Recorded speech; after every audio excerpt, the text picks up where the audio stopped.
संध्या के लिए हमारे बड़े ही प्रिय लाडले बिहार की धरती से चलकर खेसारी लाल यादव जी आए हुए हैं। जोरदार जय श्री राम बोलो। तो सांस्कृतिक कार्यक्रम भी है। जात पात की करो विदाई। ओ बेटा, ऊपर झंडा ही लहरा उतरे हैं कि पदयात्रा में चले? पदयात्रा में चलेगा? अच्छा,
सीताराम।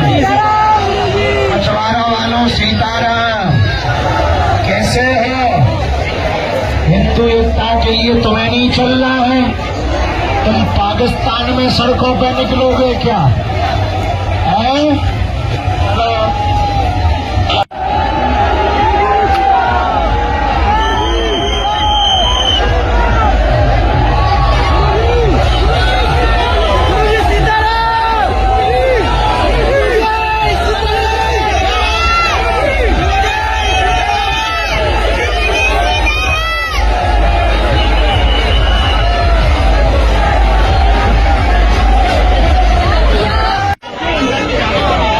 उतरिया वालों चलने नहीं है। जात पात की करो विदाई।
उतरिया वालों सीताराम।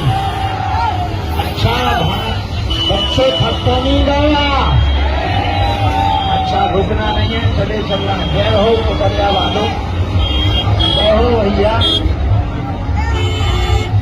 हरी माता राम राम कलश लिए खड़ी हो, जय हो तुम्हारी।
Hãy subscribe cho kênh Ghiền Mì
Gõ để không bỏ lỡ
से संतों के चरणों में दास अनिरुद्ध का कोटि कोटि नमन, आचार्य जनों के चरणों में दास का कोटि कोटि नमन और सभी जनता जनार्दन को दास अनिरुद्ध का कोटि कोटि प्रणाम नमस्कार। सबको जय श्रीमन नारायण, जय श्री कृष्ण।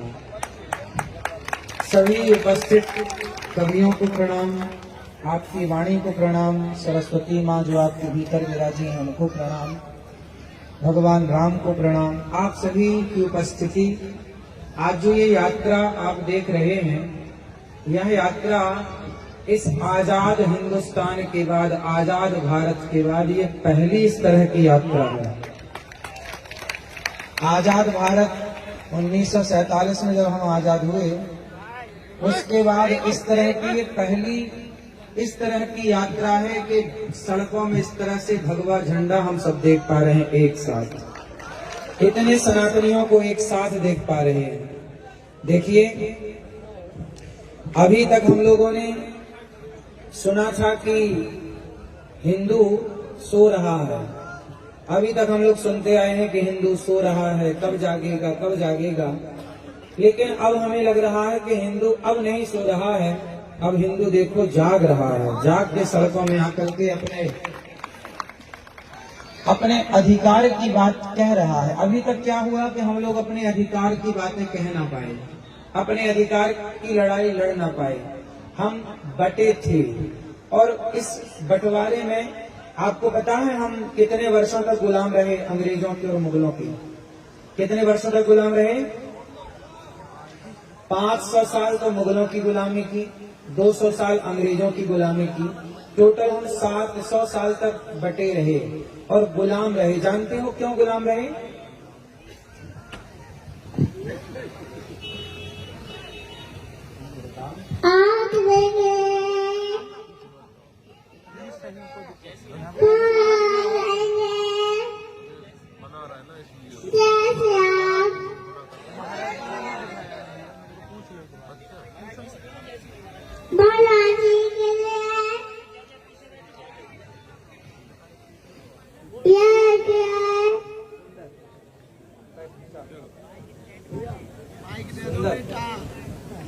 सुंदर। 700 सालों तक हम गुलाम क्यों रहे? अंग्रेजों ने क्या नारा दिया था? फूट डालो शासन करो, फूट डालो, जोर से फूट डालो। ये नारा किसने दिया? अंग्रेजों ने दिया। हम सबके बीच में फूट डाली। क्या फूट डाली? हम लोगों को आपस में लड़ाया। जय श्री राम।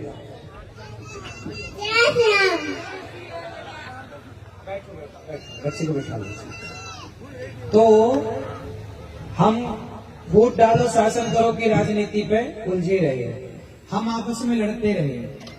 हमने आपको पहले भी बताया है, पूज्य महाराज जी के द्वारा जो कन्याओं का विवाह हर वर्ष होता है, उस कन्याओं के विवाह में जब हम 2 वर्ष पहले पिछले वर्ष जब आए थे, तो महाराज जी के सामने ही, महाराज जी के साथ ही ये दास अनिरुद्ध ने कहा था, आपको याद होगा, हम कितने भाई हैं?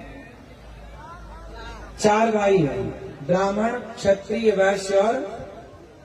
अच्छा एक बात बताओ, पूज्य महाराज जी कह रहे हैं कि हिंदू राष्ट्र बनाओ, सरकार को निवेदन कर रहे हैं, आप सब सम्मिलित हैं यात्रा में, ये दास अनिरुद्ध भी आज यात्रा में सम्मिलित हुआ और हमें अच्छा लगा आप सबका दर्शन करके।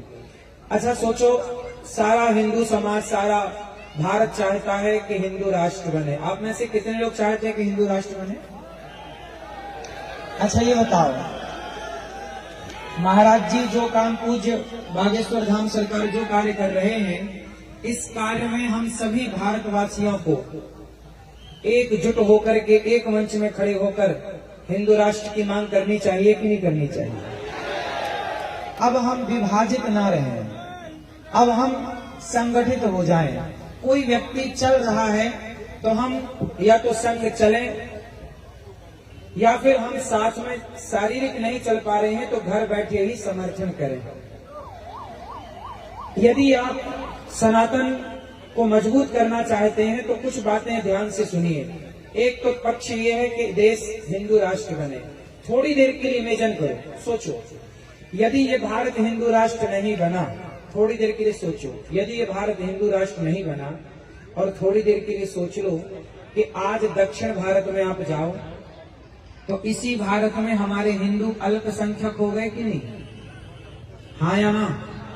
बहुत सारे राज्यों में हिंदू कम हो गए और अन्य लोगों की, विधर्मियों की संख्या ज्यादा हो गई। एक छोटी सी कल्पना करो, चलो सोचो कि यदि ये भारत मुस्लिम राष्ट्र बन जाए, यदि ये भारत हिंदू राष्ट्र हम चाह रहे हैं कि बने, यदि हिंदू राष्ट्र के लिए हिंदुओं ने समर्थन नहीं दिया, यदि हिंदू खड़े नहीं भये, और जरा सोचो कि यदि ये देश मुस्लिम राष्ट्र बन गया, तो मुझे प्रश्न का उत्तर देना, यदि ये देश मुस्लिम राष्ट्र बना, यदि इस देश में मुसलमानों की संख्या बढ़ी, तो जानते हो क्या होगा?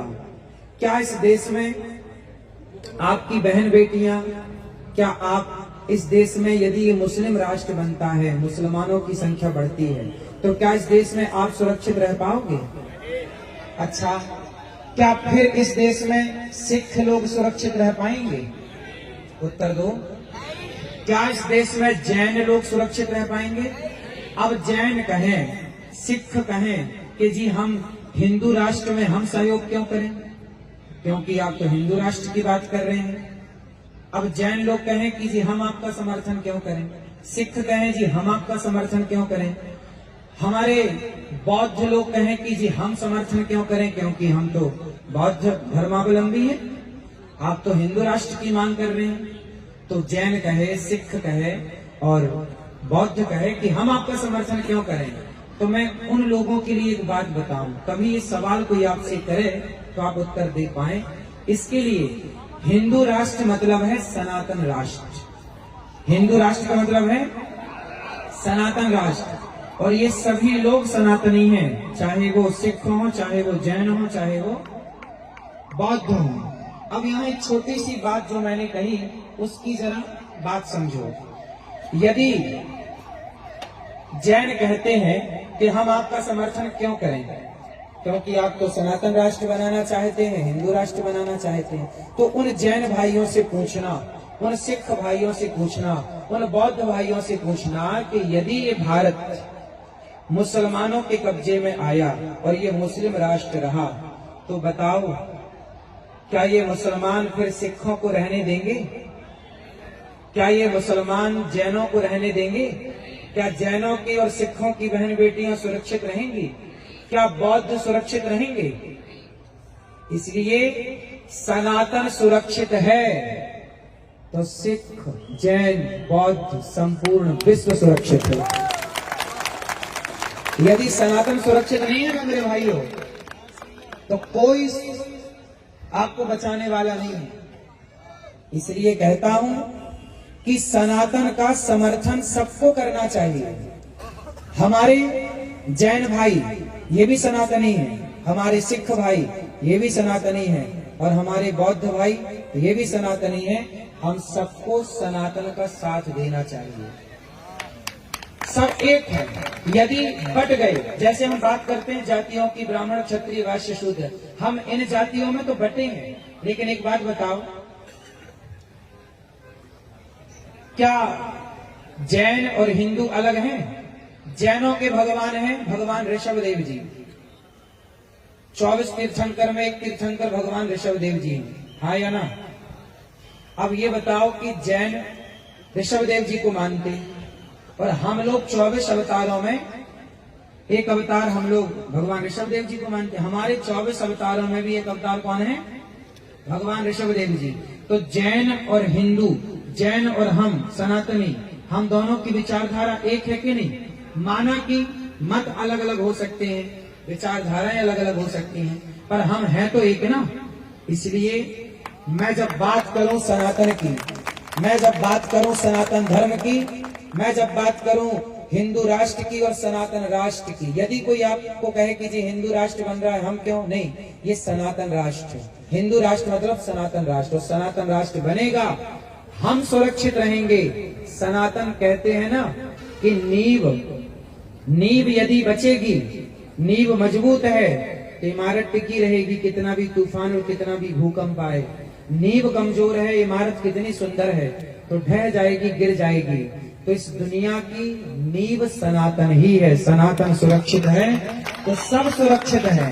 यदि सनातन हिला तो सब हिल जाएंगे, फिर कौन बचेगा? सवाल पूछिएगा आप कि क्या मुसलमान बाहुल्य यदि ये राष्ट्र हुआ तो क्या रहने देंगे वो किसी को? एक छोटा सा मैं एग्जांपल देता हूं आपको। पृथ्वीराज चौहान का नाम तो सुना होगा। पृथ्वीराज चौहान इतने बढ़िया राजा थे, इतने अच्छे योद्धा थे कि उन्होंने मोहम्मद गौरी को कई बार पराजित किया। इतिहास पढ़ा होगा आप लोगों ने। लेकिन क्या हुआ, जब पृथ्वीराज चौहान का विवाह हुआ संयोक्ता के साथ, तो संयोक्ता के पिता थे, जानते हो संयोक्ता के पिता का नाम क्या था? जयचंद। जयचंद को ना गुस्सा आई कि मेरी बेटी से इसने विवाह क्यों कर लिया। देखिए, आपस का द्वेष, आपस की नफरत, यदि हम आपस में लड़ बैठेंगे तो देश को कौन संभालेगा? कोई भी बाहर वाला अपने घर से हमें निकालेगा। दीवानों जरा होश करो मेरे देश प्रेमियों, आपस में प्रेम करो देश प्रेमियों। देखो जरा, पृथ्वीराज चौहान इतने अच्छे राजा थे। मोहम्मद गौरी भारत का दुश्मन था, उसको पराजित भी किया, लेकिन जयचंद ने जाकर के मोहम्मद गौरी से हाथ मिला लिया और मोहम्मद गौरी से बोला कि एक काम करो, हमारी सेना और तुम्हारी सेना मिल करके अपन पृथ्वीराज को हराते हैं। लेकिन शर्त रखा जयचंद ने, एक काम करना कि आप दिल्ली के, आप सारा खजाना तो आप ले जाना, सोना पृथ्वीराज का तुम लूट लेना, लेकिन दिल्ली की जो गद्दी है वो मुझे दे देना। तो मोहम्मद गौरी बोला ठीक है, क्या दिक्कत है। अब मोहम्मद गौरी की सेना हो गई ज्यादा, उसका बल हो गया ज्यादा, क्योंकि जयचंद ने साथ दे दिया। अब जब साथ दिया, समर्थन दिया, तो पृथ्वीराज को उन्होंने, जब वो सहन कर रहे थे, अधर्म से पकड़ लिया और ले गए और आंखें फोड़ दी, आप सब जानते हो। फिर क्या हुआ, जयचंद ने बोला मोहम्मद गौरी से, चलो अब दिल्ली की सत्ता दो, सोना तुम ले जाओ, सत्ता हमें दे जाओ। तब जयचंद को मोहम्मद गौरी ने चौराहे पर खड़ा करके मारा। उस जयचंद को कहा मोहम्मद गौरी ने कि मूर्ख, जब तू अपने देश के लोगों का सगा ना हो सका, जब तू अपने सगे दामाद का सगा ना हो सका, तो तू मोहम्मद गौरी का सगा होगा। जयचंद को मार दिया, तू गद्दार है। एक बात बताऊं, इस सनातन यात्रा में ना, जो ये यात्रा निकल रही है, हम सबको इस यात्रा से जुड़ना चाहिए और इस अच्छी यात्रा का समर्थन करना चाहिए। वरना जयचंद जैसे लोग समाज में जो मोहम्मद गौरी का साथ देते हैं, तो मोहम्मद गौरी साथ लेके जीत तो जाएगा, लेकिन तुम्हें छोड़ेगा नहीं। इसलिए सनातनियों, सनातन का साथ देना, धोखे से भी किसी और का साथ मत देना, क्योंकि तुम्हारी यार में वो हमें तो पराजित कर देंगे, लेकिन तुम्हें भी नहीं छोड़ेंगे। ये बात हर उस जैन भाई के लिए है, हर उस सिख भाई के लिए है, हर उस बौद्ध के लिए है, जो सोचते हैं कि आप तो सनातन यात्रा निकाल रहे हैं, हमारा क्या लाभ है। तो मैं चाहूंगा कि भारत का प्रत्येक सिख हो, जैन हो या बौद्ध हो, प्रत्येक व्यक्ति को आकर इस सनातन यात्रा का साथ देना चाहिए और अपनी रक्षा करनी चाहिए। ये हिंदुओं की यात्रा ही है, ऐसा नहीं, सबकी यात्रा है। क्यों जी, बात सही है। अब ये बताओ, हम जातियों में बट गए, ब्राह्मण बट गया, क्षत्रिय बट गए, वैश्य बट गए, शूद्र बट गए। हमने कई बार कथा में कहा, वेद मंत्र इसका प्रमाण है। बताओ, ब्राह्मण, क्षत्रिय, वैश्य, शूद्र, इन चारों के पिता कौन है? चारों का बाप कौन है? बोलो। ये सब बातें आप याद कर लो, कोई भी पूछे तुरंत फट से जवाब दे दो। ब्राह्मणों से मुखमासीद बाहु राजन्यः पिता ऊरु तदस जद वैश्यः पदभ्यांगुं शूद्रो अजायत। ये वेद वाक्य है। वेद वाक्य, वेद कहते हैं कि ब्राह्मण भगवान के मुख से प्रकट हुआ, क्षत्रिय भगवान की भुजा से प्रकट हुआ, वैश्य भगवान की जंघाओं से प्रकट हुआ, शूद्र भगवान के चरणों से प्रकट हुआ। तो बताओ, चारों का बाप एक है कि नहीं? एक भगवान से तो चारों पैदा है। जब तुम्हारा बाप एक है तो तुम झगड़ा किस बात का कर रहे हो? चारों का बाप एक है तो झगड़ा किसका है? क्यों जी? इसलिए हमारे पिता एक हैं, भगवान नारायण सबके पिता। तो तुम चार भाई हो, हमें कैसे रहना है यहाँ पर? भाई की तरह। ब्राह्मण हमारा भाई है, क्षत्रिय हमारा भाई, वैश्य और शूद्र हमारा भाई है। हमने कभी माता भगवान राम ने माता शबरी को गले लगाया कि नहीं? जूठे बेर खाए कि नहीं? निषाद को गले लगाया कि नहीं? जब हमारे भगवान शबरी और निषाद को गले लगाने में संकोच नहीं करते तो हम अपने दलित वंचित भाइयों को, कोलवीर भाइयों को गले लगाने से क्यों शर्माएं? हम सबको गले लगाएंगे। तो सबको गले ही क्यों लगाना है? ऊंच नीच हमारे देश में देखो, पहले भी ना जातियां बनी थी, जातियां व्यवस्था के लिए बनाई गई थी। जैसे ये मध्य प्रदेश है और बगल में उत्तर प्रदेश है, फिर झारखंड है, फिर बिहार है। अच्छा ये बताओ, मध्य प्रदेश की पुलिस क्या उत्तर प्रदेश में काम कर सकती है? क्या उत्तर प्रदेश की पुलिस मध्य प्रदेश में काम कर सकती है? उत्तर दो, नहीं काम कर सकती। क्यों? अच्छा ये बताओ, भारत एक है कि दो है? बोलो। भारत एक है, लेकिन एक भारत में ही राज्य बहुत सारे हैं। क्या बहुत सारे हैं? राज्य। ये उत्तर प्रदेश है, ये मध्य प्रदेश है, ये झारखंड है, ये गुजरात है, ये राजस्थान, फला फला राज्य। क्यों बने राज्य?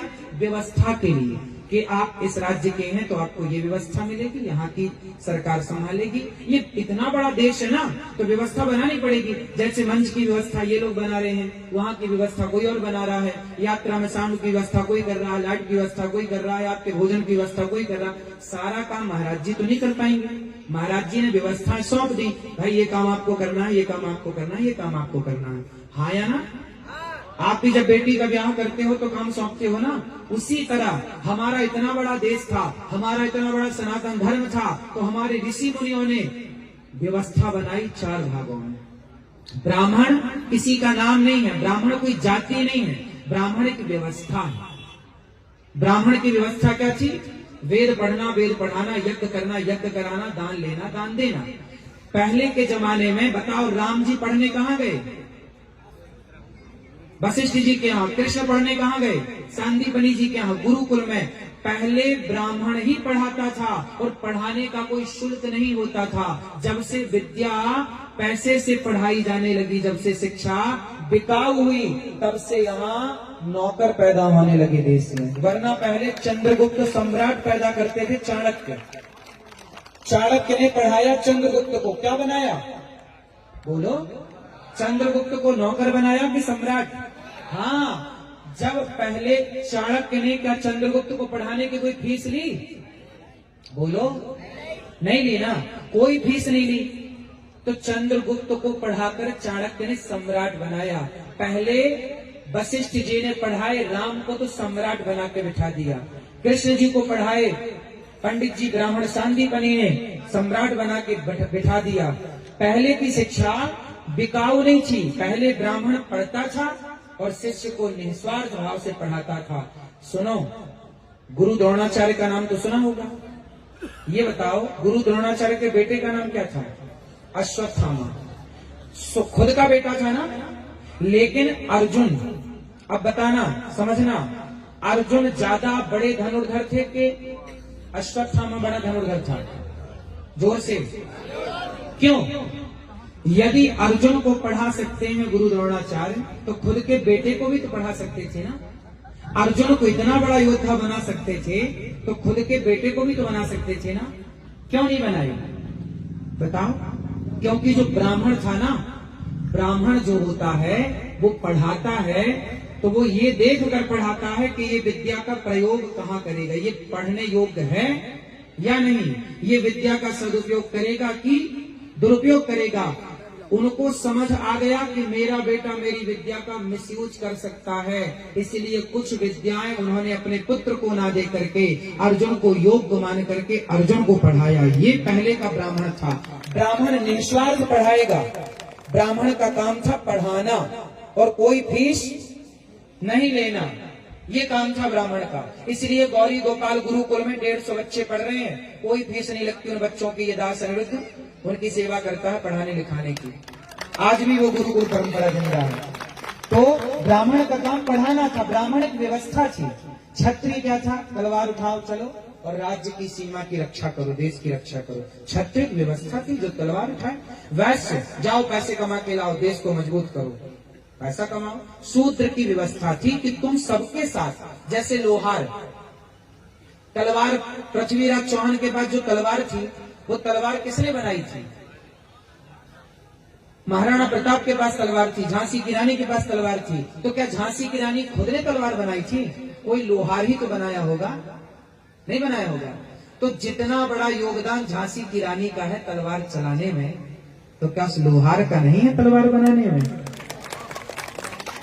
इसलिए हम लोग संगठित तो शुरू से थे। नेताओं ने जातवाद का जहर घोल के हमसे आपको अलग कर दिया, आपसे आपको अलग कर दिया, आपसे आपको अलग कर दिया, और हम बढ़ते गए अपने अधिकार के लिए। देखो ये रात के 12 बजे सभा करनी पड़ रही है कि हम एक हैं। केवल ये बताने के लिए रात के 12 बजे खड़ा होना पड़ रहा है कि भैया तुम एक थे, एक हो, एक ही रहोगे। लेकिन फिर भी इस देश में आज भी जातियों के नाम पे लोग बट रहे हैं। ब्राह्मणिक व्यवस्था है बेटा, क्षत्रिय व्यवस्था है, वैश्य व्यवस्था है, और शूद्र हम सबके साथ सदा से खड़ा रहा। तो जो शूद्र हमें, हमारा मोची भाई हमें चप्पल जूता बना के देता था, तलवार बना के देता था, कुम्हार के बनाए घड़े से ही हम पानी पीते चले आए हैं सदियों से। अब बताओ, जब बच्चा पैदा होता था ना, सुनो, तुम्हारे बाप दादी जब पैदा हुए थे ना, तो गांव में एक ताई हुआ करती थी। वो ताई जो अनपढ़ थी लेकिन आज के डॉक्टरों से बढ़िया थी, नहीं थी। बच्चा घूम जाए तो ऑपरेशन ही करती थी, पेट में घुमा के ठीक कर देती थी। वो इतनी बड़ी ज्ञानी थी, वो नहीं थी। उसे आज डॉक्टर नहीं मानते, आजकल वो डॉक्टर के लेवल पे नहीं आती, आजकल लोगों ने उसको हटा दिया। लेकिन वो ताई वर्षों से, आज तो चलो 70 साल से हम देख रहे हैं हॉस्पिटल, आज के 70 साल पहले तो सब गांव में नॉर्मल डिलीवरियां होती थी। और वो ताई आती थी नरा काटने, तुम्हारे बाप दादों को नरा उसी ताई ने काटा, और मुंह में हाथ डाल के गंदगी निकाल के वही नहलाती थी। जब तक कहते हैं वो ताई स्नान नहीं कराती थी तब तक बच्चा शुद्ध नहीं होता था। तो जिसके स्पर्श करने से, जिसके छूने से तुम्हारी संतान शुद्ध होती है, वो ताई भला अशुद्ध कैसे हो सकती है? वो ताई भला अछूत कैसे हो सकती है? वो अछूत हो सकती है? इसलिए ये जो छुआछूत की भावना है, ये छुआछूत की भावना हम मिटाएं। और देखो, हम बात नहीं कर रहे हैं कि नहीं जी छुआछूत नहीं होनी चाहिए। मैं केवल यहाँ भाषण देने नहीं आया। गौरी गोपाल आश्रम आना, पूज्य महाराज जी के चरण पड़े हैं। गौरी गोपाल आश्रम में माताएं रहती हैं 290। वो ब्राह्मण माँ भी है वहाँ, क्षत्रिय माँ भी वहाँ, वैश्य माँ भी वहाँ, शूद्र माँ। मैंने आज तक किसी माता से जात नहीं पूछी, सभी माँओं के पांव दबाता हूँ एक साथ। तो मैं केवल छुआछूत मिटाओ केवल कह नहीं रहा हूँ। गौरी गोपाल में वर्षों से चल रहा है, मैं छुआछूत नहीं मानता। देखो ना, गौरी गोपाल में सब माँ के पांव दबाता हूँ। गौरी गोपाल में एक रसोई चलती है, पूज्य महाराज जी भी देखो रसोई चला रहे हैं। यहाँ इतने लोग भोजन कर रहे हैं, अब इतने लोगों को यहाँ भोजन मिल रहा है। क्या महाराज जी ने किसी से जात पूछी कि भैया तुम्हारी जात क्या है? नहीं, ऐसी गौरी गोपाल में रसोई चलती है अखंड, कोई जात पात नहीं, सब आओ खाओ। जब जात पात की दीवारें हमने गिरा दी तो आप बताओ आप कब गिराओगे, कब मिलजुल करके रहोगे? महाराज जी ने तो गिरा दी ये दीवारें। जातियों को व्यवस्था के रूप में स्वीकार करना है, छुआछूत के रूप में स्वीकार नहीं करना। ये एक व्यवस्था थी। आप कितने लोग बात से सहमत हैं कि ये व्यवस्था थी? ये ऊंच नीच छुआछूत मैंने तो कभी अपने पूरे जीवन में, मैंने सबके साथ में बैठता हूँ, मैं आपके साथ बैठता हूँ, आपके साथ बैठता हूँ, मैं कभी जात पूछ के नहीं बैठता कि भैया तेरी जात क्या है। सबको गले लगाने में बुराई क्या है? राह में आए जो दीन दुखी सबको गले से लगाते, और प्रेम की गंगा। तो भैया ये बताओ, आज से 23 घंटे आप काम करो परिवार के लिए, पैसे कमाओ बिंदास, खूब पैसा कमाना चाहिए। पैसा कमाओगे ना तो ताकत होगी। पैसा है ना तो आपसे लोग राम राम करते हैं, पैसा नहीं है तो लोग राम राम भी। इसलिए आपके पास पैसा होना चाहिए मेरे दोस्तों, खूब पैसा कमाना। लेकिन एक छोटी सी बात याद रखना, 23 घंटे काम करना, पत्नी को समय देना, पति को समय देना, बच्चों को समय देना, माँ को, पिता को, समाज को, दोस्तों को समय देना 23 घंटे। खूब व्यापार को समय दो, बिजनेस को समय दो, काम को समय दो। 23 घंटे खूब काम करो, परिवार व्यापार संभालो, पर 1 घंटा निकालो कि उस 1 घंटे में जाकर के उन गांव के, उन जंगलों के दलितों के पास, वंचितों के पास, शोषितों के पास जाकर बैठोगे और धर्म की बात करोगे, ताकि वो धर्मांतरण ना कर लें। आप बताइए, आज हमारे देश में क्या धर्मांतरण नहीं हो रहा है? क्यों हो रहा है? क्योंकि हम लोग उन लोगों से मिलना जुलना छोड़ दिए, जो गांव के ना जंगल के कोल भील हैं, आदिवासी हैं, उन लोगों से हम लोग मिलते नहीं। उनको कोई आटा की जरूरत है, दाल की जरूरत है, बेटी का ब्याह नहीं हो पा रहा है, तो भैया आप सबसे प्रार्थना है, तुम गांव के लोग थोड़ा पैसा इकट्ठा कर लो, चंदा, और वो गरीब है तो उसकी बेटी का ब्याह करा दो। खाने को रोटी नहीं है, थोड़ा आटा की व्यवस्था करा दो, थोड़ा चावल की व्यवस्था कर दो। यदि तुम हिंदुओं के साथ खड़े रहे ना, तो क्या मजाल के हिंदुओं को कोई बरगला के ले जाए अपने धर्म की ओर। यदि आपने साथ दिया तो किसी आज पादरी आता है और जाके हिंदुओं का धर्मांतरण करा देता है। जहां मंदिर थे वहां आज वो बन गई क्रॉस, क्या बोलते हैं उसको, चर्च बन गई। क्यों बन गई भैया?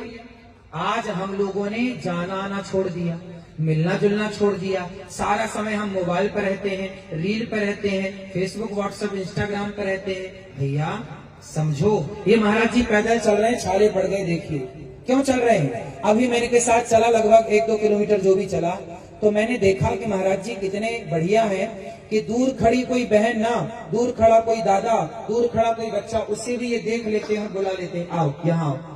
जो लोग इनसे नहीं मिल सकते थे इस यात्रा में, जैसे भगवान राम राजा बनने के पहले 14 साल वनवास गए और वनवास में शबरी तक पहुंच गए, निषाद तक पहुंच गए और बंदर भालुओं तक पहुंच गए, तब जाके राम जी राजा बने। ऐसे महाराज जी निकल करके सब तक पहुंच रहे हैं कि कोई न छूटे। ये एक अच्छा संकेत है, ये एक अच्छा, बोलो, अच्छा संकेत है। ऐसा ही होना चाहिए। हम लोगों को गांव गांव जाना चाहिए, घर घर जाना चाहिए। आप सब लोग भी इस यात्रा, 9 दिन की यात्रा पूरी करके जब घर जाएं तो संकल्प लें, आपके गांव के आसपास आपको पता तो होगा ना कि इस आदमी ने धर्मांतरण कर लिया है, उसके पास जाके बैठो, गीता ले जाओ। भैया तुम्हें क्या दिक्कत थी सनातन धर्म से? तुमने, हमारे यहाँ शिवाजी के बेटे हुए हैं संभाजी, क्या नाम था? संभाजी के बारे में जरा गूगल में सर्च कर लेना, अभी रात को या कल पता चल जाएगा। संभाजी ने खूब युद्ध जीते, लेकिन एक बार मुगलों ने धोखे से पकड़ लिया। ये मुगलों ने धोखा बहुत किया है। हम ईमानदारी से चलते रहे, पीठ से अब पीठ में आके वार कर दिया। अब क्या करें, हम आपकी तरफ देख रहे, कोई पीठ में मार दे तो मर ही जाएंगे। ये छाती पे प्रहार करे कब है? ये तो पीछे से खंजर भोंके है ना।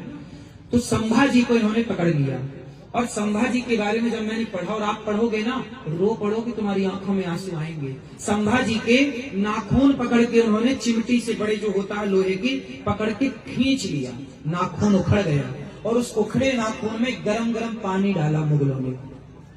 सोचो, फिर सरिया जलता हुआ लाए, यहाँ धसाया, और जब घाव हुआ तो नमक डाल करके घिस दिया, ऐसे ऐसे।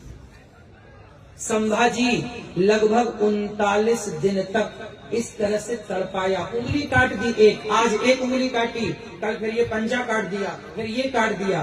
तो सोचो कितना कष्ट। और क्यों संभाजी की गर्दन में तलवार रखी? सुनो, धर्मांतरण कर लो, तुम मुगल हो जाओ, तुम मुसलमान बन जाओ, हम तुम्हें छोड़ देंगे। संभाजी बोले, मारोगे और क्या करोगे? स्वधर्मे निधनम श्रेयः परधर्मो भयावह। गीता में लिखा है कि अपने धर्म में रह के मर जाना अच्छा है, पर अपने धर्म का परित्याग करना अच्छा नहीं है। इसका उदाहरण संभाजी महाराज है। मर गए, शरीर के टुकड़े टुकड़े हो गए। अरे गुरु गोविंद सिंह जी के बच्चों के बारे में नहीं सुना? 2 बच्चों को, 2 तो शहीद हो गए थे, और 2 बच्चों को दीवार में चुनवा दिया। एक 5 साल का छोरा, एक 7 साल का बच्चा। क्यों, यही उम्र थी लगभग।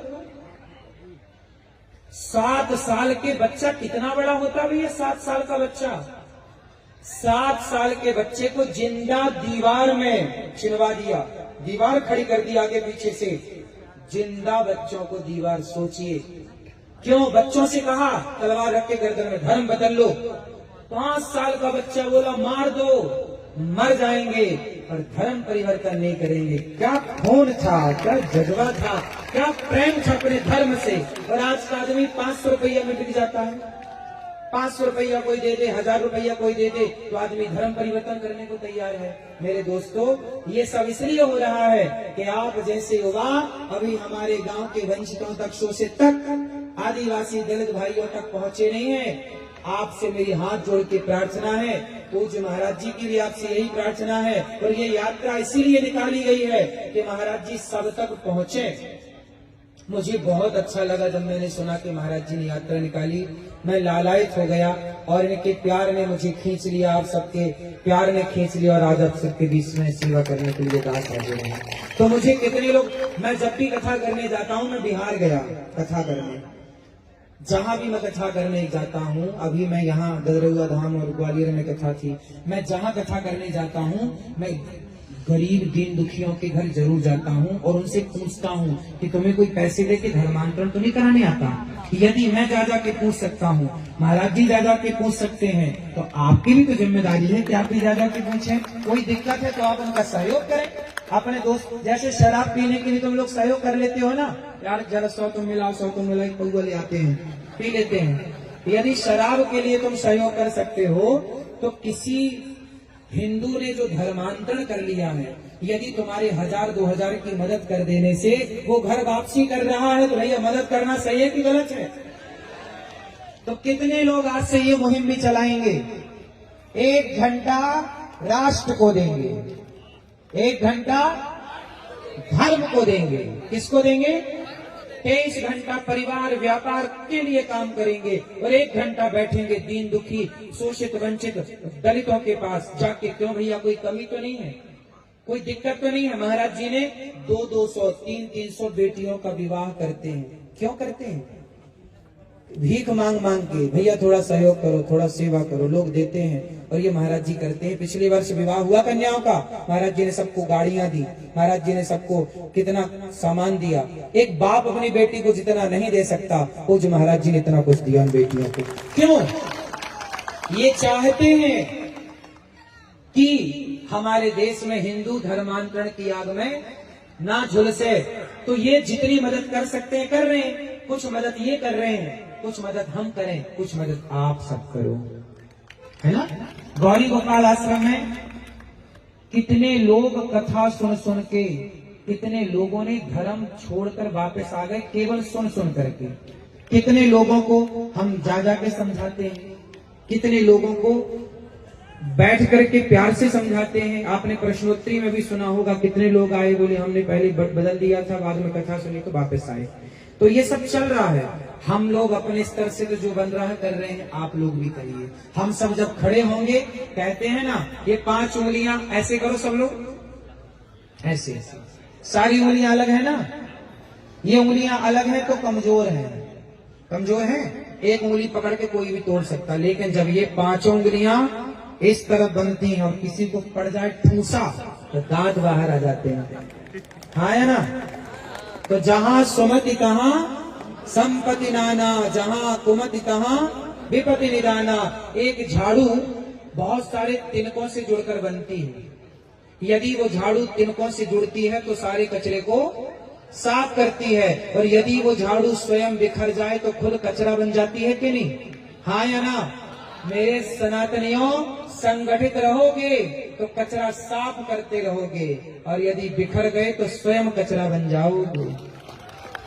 इसलिए सबसे बड़ी बात है कि आपको संगठित होना है। तो अब से कितने लोग संगठित रहेंगे? जातियों के नाम पर हमें बंटना, बढ़िया बात कही किसी ने कि बटोगे तो कटोगे, बटोगे तो, बात सही है कि गलत है? सही है ना? तो फिर फॉलो करो, बटो मत, सबको गले लगाओगे, सब तक पहुंचोगे। कौन कौन पहुंचेगा? अपने गांव के आसपास के जंगल के कोल भील आदिवासियों तक पहुंचना है और उनका सपोर्ट करना है, हाँ या ना? और पूज्य महाराज जी का साथ हम सबको मिलजुल करके देना है। पूज्य महाराज जी की यात्रा में, ऐसी यात्रा पहली बार आजाद भारत में देखने को मिली है, और मैं चाहूंगा कि ऐसी यात्राएं अब सदा देखने को मिलती रहें। जब तक पूर्ण रूप से सनातन राष्ट्र की स्थापना ना हो जाए, सनातन राष्ट्र बनेगा तो गौ हत्या नहीं होगी, गौ माता बचेगी।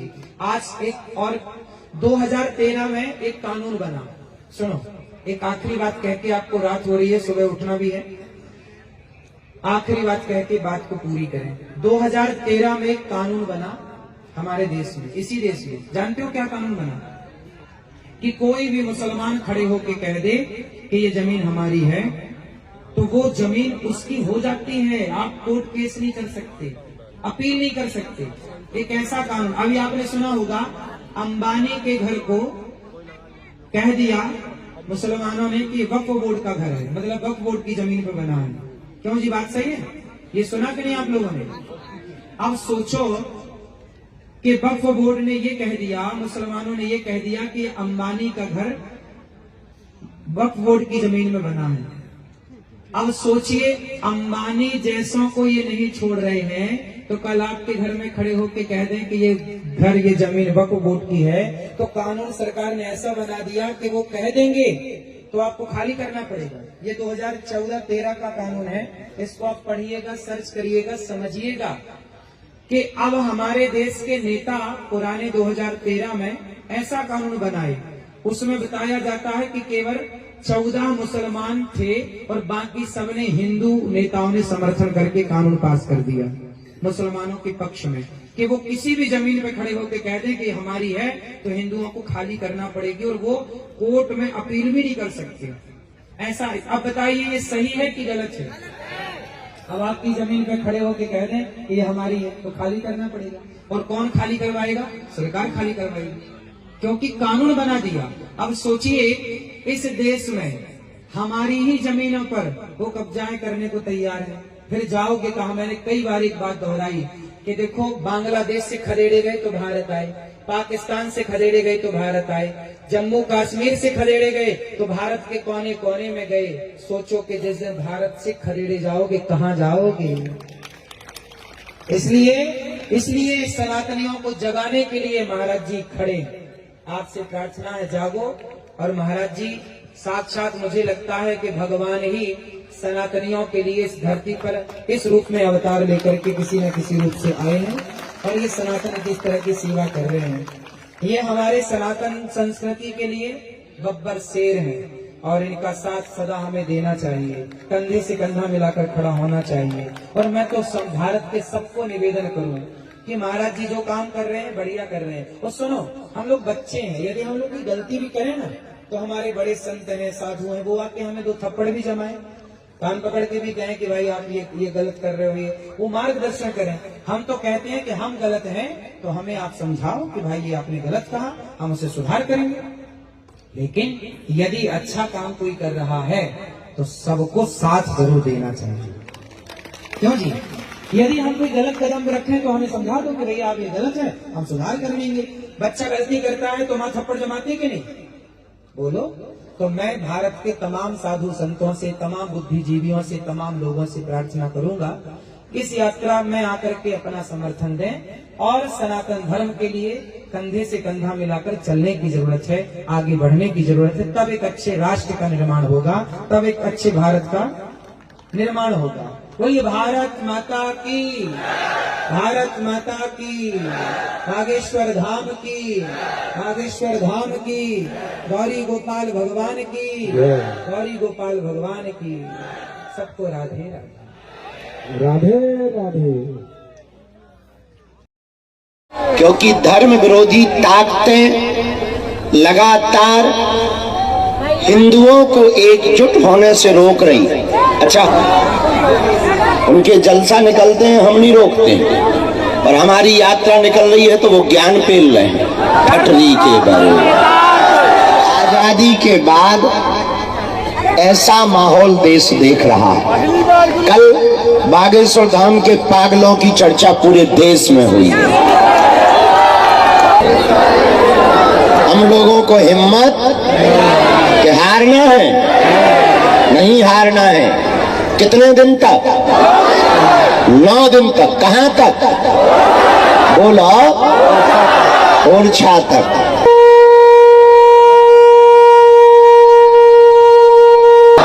ये देख भैया ड्रोन गिरो, कोई पे गिर तो नहीं गो, चोट तो नहीं लगी किसी? जो को चला रहा था भैया, ड्रोन को कौन उड़ा रहा था? छोड़ दे, चले जा।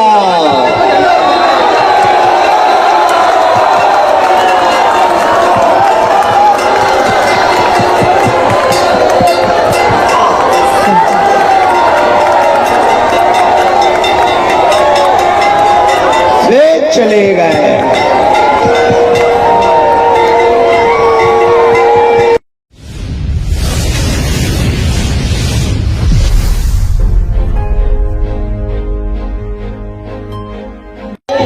इसलिए आप लोग रास्ते से मंच पर अभी अच्छे से चल रहे हैं, लाइन में सबको चल रहे हैं। सभी भक्तों से बोले गुरुदेव भगवान की, नागेश्वर धाम की, बालाजी सरकार की, सन्यासी बाबा की। जय जय श्री राम, जय जय श्री राम, जय जय श्री राम, जय जय श्री राम, जय जय श्री राम, जय श्री राम, जय जय श्री राम, जय श्री राम, जय जय रामचंद्र भगवान की, बागेश्वर बालाजी की। जात पात की करो विदाई, जात पात की करो विदाई, सबको सीताराम। रात बढ़िया गुजरी, कैसी रही रात? ठीक थी, अच्छी थी, ठंड लगी, हमको भी लगी। और चाय हो गई सबकी, नाश्ता। अभी हम लोग 3 घंटा चलेंगे, छतरपुर के पहले विश्राम लेंगे, भोजन करेंगे, फिर छतरपुर शहर में प्रवेश करेंगे और शाम को हम लोग आगे प्रवेश करेंगे।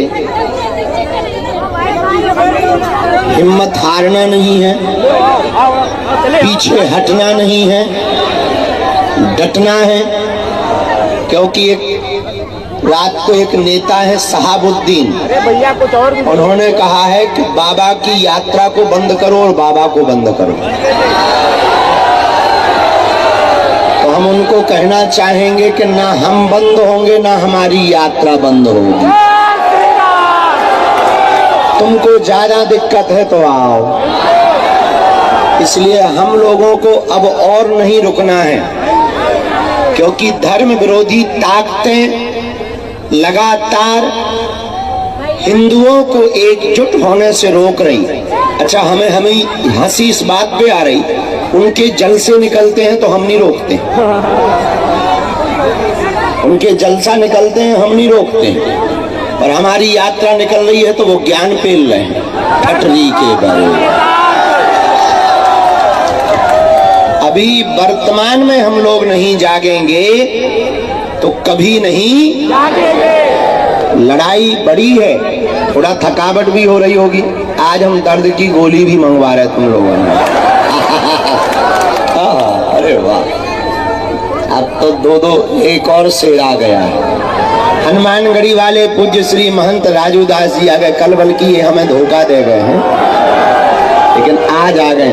हम सब हिंदू, हम सब हिंदू। अच्छा, कुछ लोग तो आगे ही चले गए, बहुत आगे, जहां यात्रा पहुंच रही है कुछ लोग तो वहीं पहुंच गए। गजब की है भाई, उन्हें मतलब ही नहीं है हमसे। गजब हिंदुत्व का उबाल है। चलो धीरे धीरे अपन लोग चलेंगे, प्रेम पूर्वक चलेंगे। अपना ख्याल रखना, भीड़ भगदड़ में नहीं पड़ना, बहुत शांति के साथ चलना ताकि अपनी नाक ना कटे।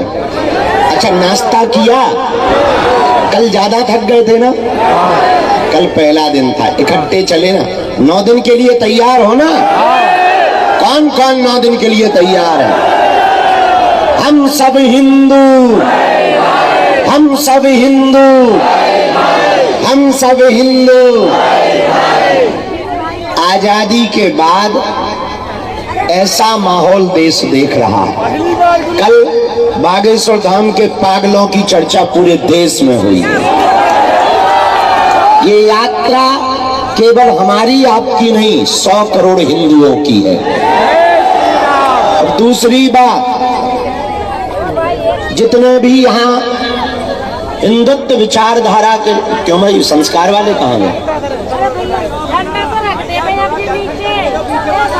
जितने भी यहाँ हिंदुत्व विचारधारा के लोग खड़े हैं, हम आपको एक बात और निवेदन करें, हम लोग अगर अभी एकता नहीं दिखाएंगे तो ये लोग हमारी संपत्तियों को हड़प लेंगे। बेटियों का दिमाग ब्रेन वॉश करके लव जिहाद में बेटियों को भगाएंगे। इसलिए हम लोगों को हर हाल में अपनी बच्चियों को बचाने के लिए, जात पात को मिटाने के लिए एकता दिखाना बहुत जरूरी है। दूसरी बात, एक तो जिनके पेट खराब रहते होंगे पदयात्रा में वो ठीक हो जाएंगे। तीसरी बात, इतना कीर्तन हो रहा है सो भजन हो रहा है। चौथी बात, हमें भरोसा है हमारे सन्यासी बाबा भी इसी पदयात्रा में चल रहे हैं।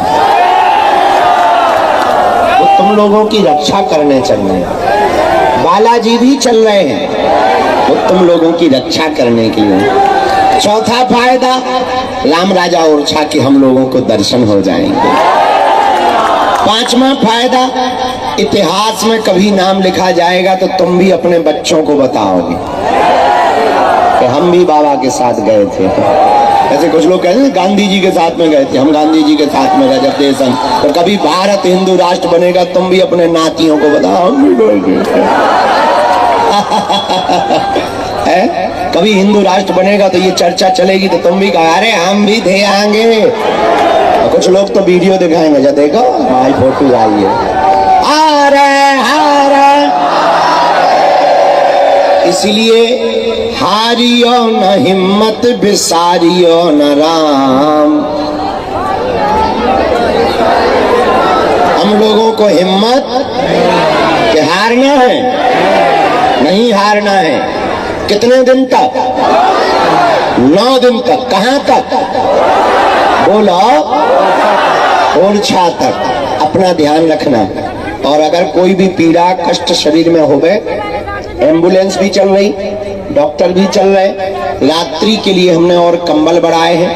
आज रात को हम आपस में बैठ के खूब चर्चा करेंगे छतरपुर में। आज तो पहला दिन था, थोड़ा लेट भी आए, इकट्ठे चले तो ज्यादा थक भी गए। हम तो पहली बार टंगे इतने, अपन 1 किलोमीटर नहीं चले तो अभी पट्टी अट्टी बांध के तैयार हो गए हैं। आओ, तो इसलिए थोड़ा कल ज्यादा थक गए थे और बहुत रात तक बैठे भी रहे हम। तो अब सामूहिक अर्जी लगा दे, हनुमान चालीसा गा ले, राष्ट्रगान गा ले। इसके बाद में बिना भगदड़ मचाए, बिना हो हल्ला किए, नाम जप करते हुए है? सोए हैं, थोड़ा सोए, आंखें भरी होंगी, थोड़ा कम सोए। कुछ लोगों को मिल रहे थे यहाँ के स्टाफ, तुम लोगों की व्यवस्था, माताओं की यहाँ पे सिक्योरिटी लगानी थी तो उन सब में फंस गए थे। हाँ जी है, फिर ठीक है। सुबह से मोजा पहन लिए और हमने पट्टी बांध ली है। पाँव होते तो गलोई दबा दे ठटरी के बाद। हाँ, छोटे छोटे बच्चा तक ठटरी मार विरोधियों की। चलो सामूहिक अर्जी लगा दें, माताएं तैयार हैं, सब हिंदू पक्का। चलो ठीक है, दोनों हाथों की मुट्ठी बांध लो, हम सामूहिक अर्जी लगा दें। कहो, हे बागेश्वर धाम प्रभु, हे बालाजी महाराज, हे सन्यासी बाबा, आपकी जय हो। हमारी अर्जी सुनो, हम पर कृपा करो। आपकी जय हो, आपकी जय हो, आपकी जय हो।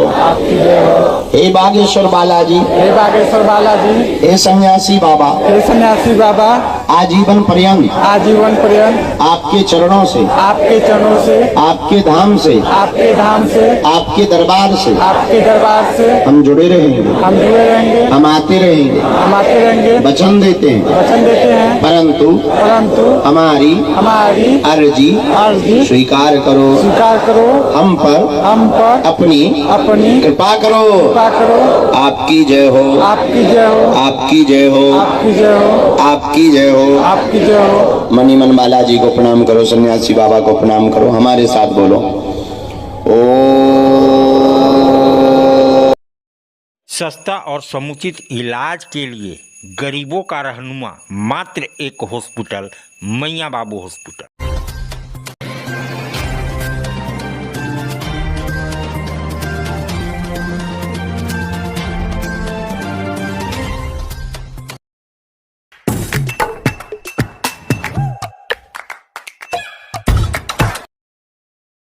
आज आप दिल्ली दरबार आए हैं। दिल्ली दरबार अपने आप में पूरे डाल्टनगंज को समेटने के लिए तैयार है, क्योंकि गांधी उद्यान पार्क में दिल्ली दरबार जब से आया है रौनक बढ़ गई है।